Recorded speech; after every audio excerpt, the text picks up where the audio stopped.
Lord యేసుక్రీస్తునందు ప్రియమైనటువంటి దేవుని బిడ్డలారా, మీ అందరికీ ప్రభు పేరిట వందనాలు తెలియపరుస్తున్నాను. సంతోషము. నేటి దినాలలో క్రైస్తవులుగా మనము వేటిని ధరించుకోవాలి?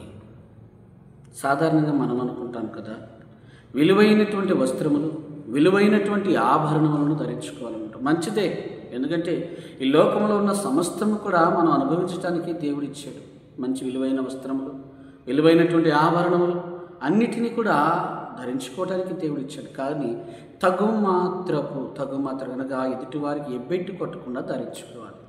ఎదుటివారిని ఆకర్షించే విధంగా లేకుండా ధరించుకోవాలి. వస్త్రములు కానీ, ఆభరణాలు కానీ, ఏవైనా కానీ అన్నీ కూడా మనుషుల కొరకే దేవుడు ఈ లోకంలో వాటన్నిటినీ పెట్టాడు. కాబట్టి అవన్నీ కూడా తగు మాత్రంగా ధరించుకోవాలి. వీటికన్నా ముఖ్యంగా ప్రతి క్రైస్తవుడు కూడా ధరించుకోవాల్సినటువంటివి కొన్ని ఉన్నాయి పరిశుద్ధ గ్రంథములు. అవేంటో ఒక్కొక్కటిగా చూద్దాం రండి. కొలస్సీలకు రాసినటువంటి పత్రిక 3వ అధ్యాయము 12వ వచనం చదువుతాను, వినండి. కాగా దేవుని చేత ఏర్పరచబడిన వారును పరిశుద్ధులను ప్రియులనైన వారికి తగినట్లుగా మీరు, అనగా ఎవరైతే పరిశుద్ధులుగా ఉన్నారో, ఎవరైతే ప్రభు రక్తములో కడగబడి మేము క్రైస్తవులం అని చెప్పుకుంటూ ఉన్నారో వారు కలిగి ఉండాల్సినటువంటి ఏంటి చూడండి, జాలి కలిగిన మనస్సును ధరించుకోవాలి. క్రైస్తవుడికి ఉండాల్సినటువంటిది ఏంటి? మొట్టమొదటిగా జాలి కలిగినటువంటి మనస్సు ఉండాలి. రెండోదిగా దయాళుత్వము, మూడోదిగా వినయము, నాలుగోదిగా సాత్వికము, ఐదోదిగా దీర్ఘశాంతము. ఇవి చాలా కఠినమైనటువంటివి. చదువుకోవటానికి, వినటానికి, చెప్పటానికి బాగానే ఉంటాయి. కానీ మన దగ్గర వీటిని పాటించాలి అంటే చాలా కష్టమైనటువంటి పని. చూడండి, మొట్టమొదటిగా జాలి కలిగినటువంటి మనస్సు. మనకిష్టమైనటువంటి వారు ఆపదలు ఉంటే మనకు ఎక్కడ లేని జాలి, మనకిష్టం లేనటువంటి వారు కష్టంలో ఉంటే ఎక్కడ లేని జాలి ఉంటుందా? సంతోషం ఉంటుంది. పడతనాలే కష్టం అనుకుంటూ ఉంటాం. కానీ ప్రియ సహోదరుడా, సహోదరి, ఏముండాలి అంటే ఎవరు అని కాదు, కానీ నీ సాటి అయినటువంటి వారు ఎవరైనా ఆపదలో ఉన్నప్పుడు వారి మీద జాలి కలిగి నీవు జీవించాలి. రెండోదిగా దయాళుత్వము, దయగలిగినటువంటి జీవితం మనకి ఉండాలి. వినయము, సాత్వికము, దీర్ఘశాంతము. నేటి దినాన దీర్ఘశాంతము అనేటువంటిది ప్రజలలో లోపిస్తూ ఉందండి. ఆవేశపడిపోతున్నారు, షార్ట్ టెంపర్స్ అంటున్నారు కదా. మాకు వెంటనే కోపం వచ్చేస్తుందండి. ఎందుకు వస్తుంది కోపము? మనిషివి కాదా? ఎదుటివారు మనుషులు కాదా? నీకు వస్తుందే కోపం, మరి ఎదుటివారికి కూడా కోపం వస్తుంది కదా. ఆ మాట మన జీవితంలో ఉండకూడదు. ఎందుకంటే ప్రియమైనటువంటి దేవుని బిడ్డలారా, దీర్ఘశాంతము అనేకమైనటువంటి క్రోధాలను కప్పుతూ ఉంటుంది, అనేక సమస్యలను తీసివేస్తూ ఉంటుంది. కాబట్టి ఈ దినాన మనము ధరించుకోవలసినటువంటివి, అనగా దేవుని చేత ఏర్పరచబడినటువంటి వారు, పరిశుద్ధులకు తగినటువంటి విధంగా జీవించేటువంటి వారు ధరించవలసినటువంటివి. రెండోదిగా చూడండి, కొలస్సీలకు రాసిన పత్రిక 3వ అధ్యాయము 14వ వచనంలో చూడండి, వీటన్నిటిపైన పరిపూర్ణతకు అనుబంధమైన ప్రేమను ధరించుకునుడి. ఏం ధరించుకోవాలంట? వాటన్నిటిపైన, ఇందాక చెప్పుకున్నామే, 5 చెప్పుకున్నాం కదా. వాటన్నిటికన్నా మిన్నగా ఆరోది ఏం ధరించుకోవాలంట? ప్రేమ. అబ్బో, ఇది చాలా కష్టమైనటువంటిది. ప్రేమ. ఎవరిని ప్రేమిస్తాం? మనకిష్టమైన వాళ్ళని ప్రేమించడం సహజమే. మనల్ని తిట్టేవారిని, మనల్ని కొట్టేవారిని, మనల్ని మాట అనేవారిని, మనల్ని ద్వేషించేటువంటి వారిని మనం ప్రేమిస్తామా? ప్రేమించం. మరి యేసుక్రీస్తు ప్రభువారు తన యొక్క జీవితంలో నేర్పినటువంటి గొప్ప పాఠమే ప్రేమ. ఏంటి అంటే, నీ శత్రువును నీవు ప్రేమించు. ఎవరిని ప్రేమించాలంట? శత్రువులను ప్రేమించాలంట. నీ పొరుగువారిని ప్రేమించాలంట. నిన్ను ద్వేషించేటువంటి వారిని ప్రేమించాలి అంట. నిన్ను తిట్టేటువంటి వారిని ప్రేమించాలి అంట. నిన్ను కించపరిచేటువంటి వారిని ప్రేమించాలంట. ప్రేమిస్తావా?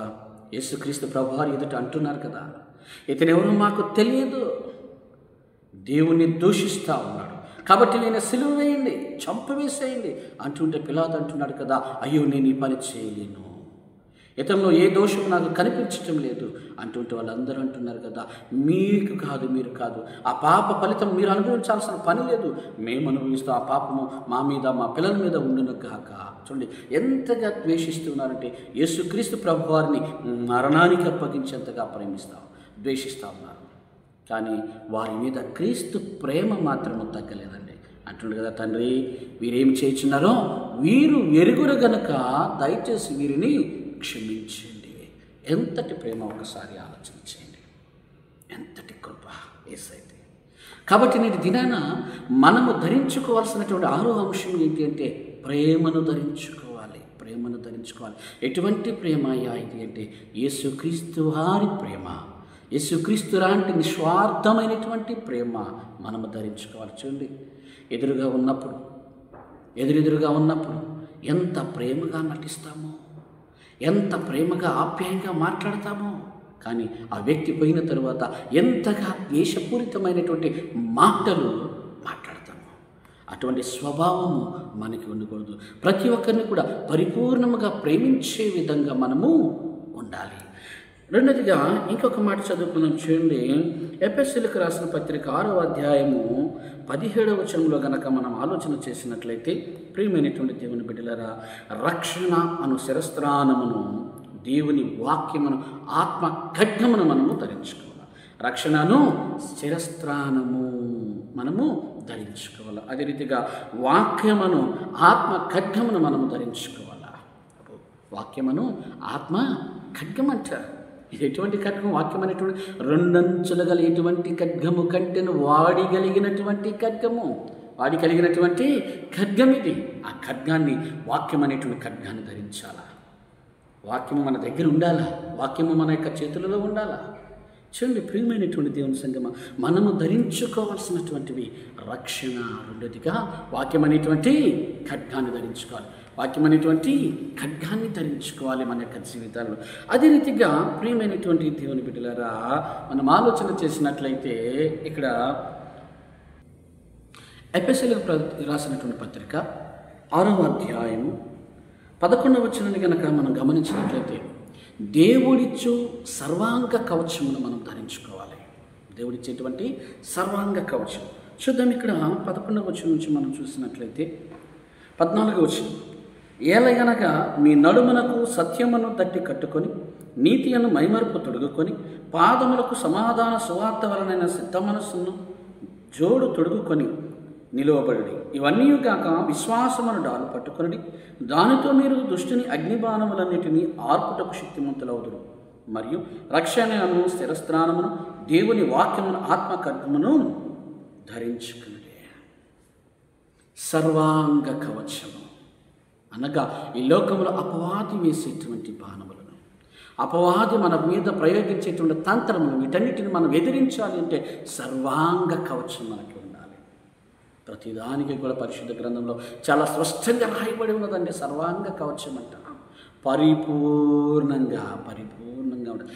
ఎక్కడ ఏ చిన్న అవకాశం ఇవ్వకూడదు. ఎందుకంటే అక్కడ మనం ఆలోచన చేసినట్లయితే, మరి దావీదు గొలియాతు యొక్క విషయంలో మనం గమనించినట్లయితే, ఎక్కడున్నది గొలియాతుకి అంత పరిపూర్ణంగా ఉన్నాడు, కప్పుకొని ఉన్నాడు. కానీ ఎక్కడైతే చిన్న వస్తువు తగిలినా కానీ చనిపోతాడో అక్కడ ఖాళీ ప్లేస్ ఉంచాడు. ఏం చేశాడు దావీదు గారు? రాయి తీసుకుని ఒడిశాలతో తిప్పి కట్టును కొట్టేసాడు. ఒక్క రాయికి ఒక బోర్లా పడిపోయాడు.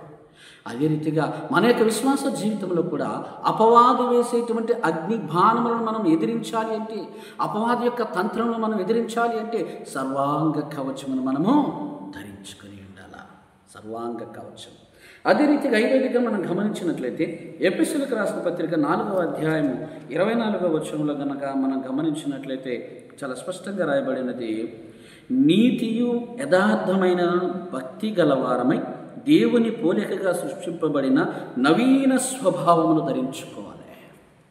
రక్షణ పొందిన తరువాత, క్రీస్తు రక్తంలో కడగబడిన తరువాత, ఆయన యొక్క రక్త మాంసమును భుజించిన తరువాత నీ యొక్క జీవితంలో ఏమి ఉండాలి అంటే నవీన స్వభావం ఉండాలి. అది ఏ రీతిగా ఉండాలి అంటే, నీతియు యథార్థమైన భక్తియు గలవారై దేవుని పోలికగా సృష్టించబడిన మన జ్ఞాపకం ఉండాలి.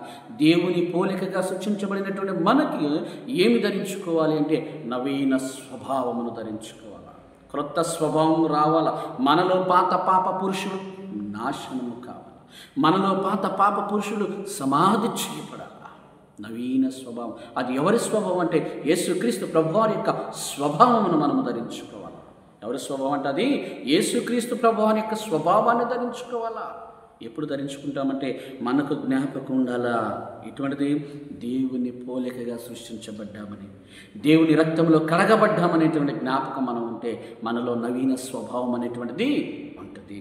ఆరోదిగా మనం చూసినట్లయితే ప్రియ దేవుని బిడ్డలారా, తెస్సలోనికలకు రాసినటువంటి మొదటి పత్రికలోనికి వద్దాం రండి. మొదటి పత్రిక 5వ అధ్యాయం 8వ వచనం. మనము పగటి వారమై ఉన్నాము గనక మత్తులమై ఉండక విశ్వాస ప్రేమలను కవచము, రక్షణ నిరీక్షణ అను శిరస్త్రాణమును ధరించుకుందాము. విశ్వాసము, ప్రేమ ధరించుకుందాము. ఏం ధరించుకోవాలంట? విశ్వాసము, ప్రేమ. విశ్వాసం ధరించుకోవాలి. మనం ధరించుకోవాల్సినటువంటి వస్త్రములు, విశ్వాసం అనేటువంటి వస్త్రమును మనం ధరించుకోవాలి. విశ్వాసం అనేటువంటిది లేకపోతే మనం ప్రభువులో ఏమీ చేయలేము, ప్రభువులో నిలిచి ఉండలేము ముందుగా. ఎందుకంటే మన యొక్క విశ్వాసము పరిపూర్ణంగా ప్రభువులో ఉండాలి, ప్రభువుతో ఉండాలి. చూడండి, ప్రతి క్రైస్తవుని యొక్క విశ్వాసం, నా పాపములు దేవుడు క్షమించాడు, నా పాపముల నిమిత్తం యేసుక్రీస్తు ప్రభువారు మరణించారు, నేను రక్షణ పొందినటువంటి నేను ప్రభువులో ఉండాలి, ప్రభువుతో ఉండాలి. ఎందుకంటే రాబోయేటువంటి దినాలలో నా యొక్క రక్షకుడి లోకంలోనికి వచ్చి నన్ను మరలా తీసుకుని వెళతాడు అనేటువంటి విశ్వాసం ఉండాలి. యేసుక్రీస్తు ప్రభువారే నిజ రక్షకుడు, ఆయన మాత్రమే పరలోకములకు తీసుకుని వెళ్ళగలడు అనేటువంటి విశ్వాసం మనకు ఉండాలి. రక్షణ పొందిన తరువాత కూడా అనేక మంది ఈ లోకంలో పడిపోతూ ఉన్నాం, దారి తప్పిపోతూ ఉన్నాం. ప్రియ సహోదరుడి, పరిపూర్ణమైనటువంటి విశ్వాసం ప్రభువులో ఉండటానికి, కలిగి ఉండటానికి ప్రయత్నం చేయి. అదే రీతిగా 7వదిగా మనం ఆలోచన చేసినట్లయితే రోమాపత్రిక 13వ అధ్యాయం 14వ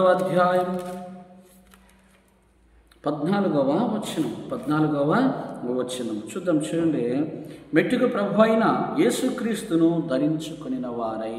చివరిగా 7వదిగా చూసినట్లయితే ఎవరిని ధరించుకోవాలంటే మనము యేసుక్రీస్తు ప్రభువారిని ధరించుకోవాలా. అనగా యేసుక్రీస్తు ప్రభువారి యొక్క రూపంలోనికి, సారూప్యతలోనికి మారిపోవాలి.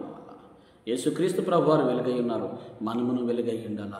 యేసుక్రీస్తు ప్రభువారు పరిశుద్ధుడై ఉన్నాడు, మనమును పరిశుద్ధులమై ఉండాలా.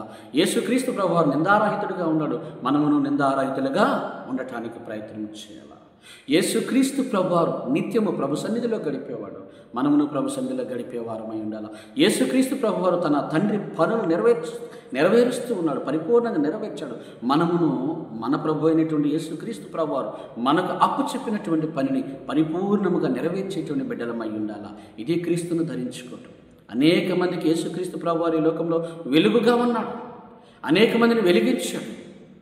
మనమును అనేక మందికి వెలుగుగా ఉండాలి. క్రీస్తు సారూప్యతలోనికి మార్చబడటం అనగా ఏంటి అంటే వెలుగు సంబంధమై ఉండాలా, వెలుగై ఉండాలనగా అనేక మందికి మనమును వెలుగై ఉండాలా. ప్రియ సహోదరి సహోదరుడు గమనించు, మనం వేసుకునేటువంటి వస్త్రాలు కాదు, మనం వేసుకునేటువంటి ఆభరణాలు కాదు. ఎవరి స్థితిని బట్టి వారు యొక్క ఆభరణాలు కానీ వస్త్రాలు కానీ ధరించుకుంటారు. కానీ ప్రతి క్రైస్తవుడు నిజంగా ధరించుకోవాల్సినటువంటి విషయాలు, ప్రతి పరిశుద్ధుడు ధరించుకోవాల్సినటువంటి విషయాలు చూడండి. ఇక మరి వీటిని మనము క్రైస్తవులుగా, మనము పరిశుద్ధులుగా వీటన్నిటినీ ధరించుకోవాలి. ఈ వస్త్రాలు ఇవన్నీ కూడా ఒకానొక సమయాన్ని అన్నీ పోయాయి, కానీ ఇవి మాత్రం శాశ్వత కాలము మనము ధరించుకోవాలి. వస్త్రము సాయంత్రానికి విడిచి తగిలిస్తాం, ఆభరణాలు సాయంత్రానికి విడిచి దాచిపెడతాం తీసివేసి, కానీ వీటిని తీసివేయటానికి వీలు లేదు. ఇవి రేపొద్దున ఈ దేహం నుంచి వేరైపోతాయి, ఇవి పాడైపోతాయి, ఇవి నాశనం అయిపోతాయి. బంగారం ఒక దినదన పాడైపోతుంది, కానీ నీవు ధరించుకుంటున్నావే ఇక్కడ, ఇవి ఎప్పటికీ నిన్ను విడిచిపెట్టవు. నీవు ధరించుకుంటే ఇవే నిన్ను అక్కడికి చేరుస్తాయి, అనగా పరలోకంలో క్రీస్తు రాజ్యంలోనికి చేర్చేటువంటి విలువైనటువంటి వస్త్రములు. చూద్దాం ఒక్కొక్కటిగా. చూడండి, మొట్టమొదటిగా చూసినట్లయితే ఏమేమి ఉండాలి అంటే జాలి కలిగిన మనసు, దయాళుత్వము, వినయము, సాత్వికము, దీర్ఘశాంతము, ప్రేమ, విశ్వాసం. అదే రీతిగా నవీన స్వభావము. నవీన స్వభావం, అదే రీతిగా సర్వాంగ కవచం, అదే రీతిగా క్రీస్తును ధరించుకున్నటువంటి వారముగా మనం ఉండాలి. కాబట్టి వీటన్నిటిని ధరించుకొని నీవున్నావా? ఈ వస్త్రములు ఈ లోకములో కొన్నాళ్ళు మాత్రమే, కొన్నాళ్ళకి పాడైపోయాయి. కానీ ఇవి నిన్ను పరలోకమునకు చేర్చేటువంటివి. ఇవి నిన్ను ఎప్పుడు కూడా విడిచిపెట్టకుండా ఉండవలసినటువంటి. కాబట్టి వీటికి కాదు విలువ, వీటికి విలువనిద్దాం, వీటిని ధరించుకుందాం. అనేక మందికి వీటిని ధరించుకొని నిజమైన క్రైస్తవులుగా సాక్ష్యం ఇవ్వడానికి ప్రయత్నించిద్దాం. నీ జీవితం ఎలా ఉన్నది ఆలోచన చేయి.